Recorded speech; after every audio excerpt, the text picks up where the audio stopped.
you can almost hear the connections in the brains going click, click, click, click, and get into this insight. And I think it's a huge privilege, and I love it. I love being able to witness that. Hello, I'm Teresa Ramos. I'm Spanish. I have been a coach for the past 12, 14 years. I come from the world of technology. So quite a lot of the coaching I do is related to coaching technology leaders or coaching senior leaders who want to understand technology. I also do a lot of executive coaching with women leaders. My background is in technology, but it was always abroad. So even though I'm Spanish and I studied here, then I moved to the UK and then to Germany, and I was working abroad for 22 years, always in technology. When I moved from Germany to Spain, my company here, when I arrived, and I was struggling so much with the Spanish culture, because even though I'm Spanish, I had never worked here. So I was struggling, and they got me a coach, and I experienced what coaching was like. So I thought, right, that's what I want to do. I want to help people be happier at work and be more productive. And basically, my going into coaching was out of a desire to help people not to struggle so much as I was struggling. I think leadership style is a big one. And I always think it's related to technology because of course, what's that? If you have a hammer, you think that every problem looks like a nail.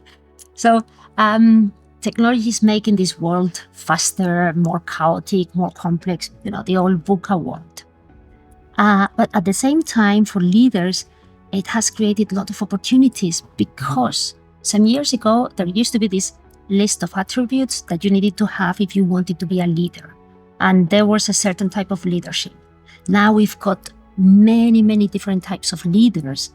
And I think that allows and opens the field to develop your own leadership style. Who are you? And with your strengths and with your values and with your particular views of the world and your beliefs, who do you want to be as a leader? Coaching can be a very, very lonely job because, you work with clients, but you're on your own. So IOC has given me a sense of community, a sense of there are people I can go to, there are people I can talk to who would understand my challenges. So I feel very much at home. Then there is the, let's call it technical, intellectual side with all these wonderful resources that you can always go to. You can watch the webinars and you can learn a lot. So there are the two parts, the content, technical part with all this incredible work, but also the feeling of community and the feeling that there are people you can talk to and there are people who will always understand what you're going through, who have been there, who can advise, who can listen. I think that technology is everywhere in our lives, and it's going to be even more so in the future. Now with the big boom of AI, if we want to become better coaches, we need to embrace AI. The question is not whether we do embrace AI. The question is to what degree do we want to embrace AI? We could go from, as scheduling tool, so I can organize meetings faster and more efficiently, to taking notes from the meetings, to having AI spot patterns in your coaching, to AI actually helping you in your sessions. I think AI has been in our lives for a long time. It's only now that we are becoming more aware of it because of the big boom with ChatGPT. But I don't see the future, and I don't see the future of coaching without AI. The question is, how do we want to become friends with it? Agile is a methodology that comes out of technology, comes out of software development. And it was created in 2001, so 22 years ago.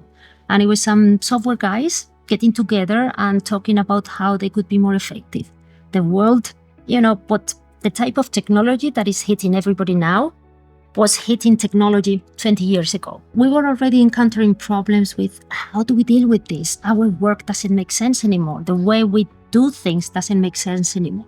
And out of that was born this philosophy. That's Agile.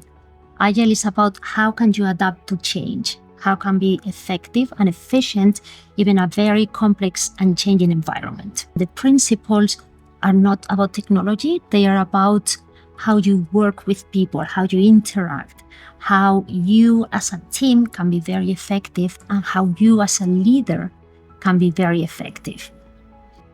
The problem with this is that this style of working and this style of leadership is totally the opposite way of traditional command and control based on authority leadership style. Big leaders, senior leaders, executives who have invested all their lives in the typical model of leadership, now having to change completely, having to enable teams to make decisions, self-organize, self-manage, say what gets done and what doesn't get done, make the decisions. So it's very difficult for leaders to make this change in their thinking style.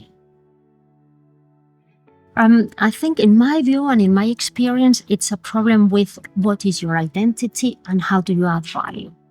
Because your identity as a leader, if you have been working for 20, 30 years to climb the corporate ladder, your identity is you are the person who solves problems, you are the person who makes decisions, you are the person who organizes, you are the person who is right, and you're the person who tells everybody what to do.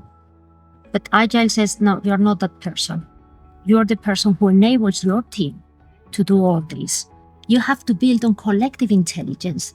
If you have a team of 10 people, 10 heads and 10 brains are going to be more powerful than one head and one brain. I help leaders, first of all, create a new identity.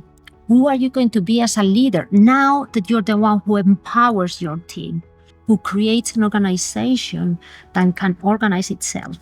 You are the one who enables that. Who are you as a leader? What's your identity? That's the first one. And then the second one is about value add.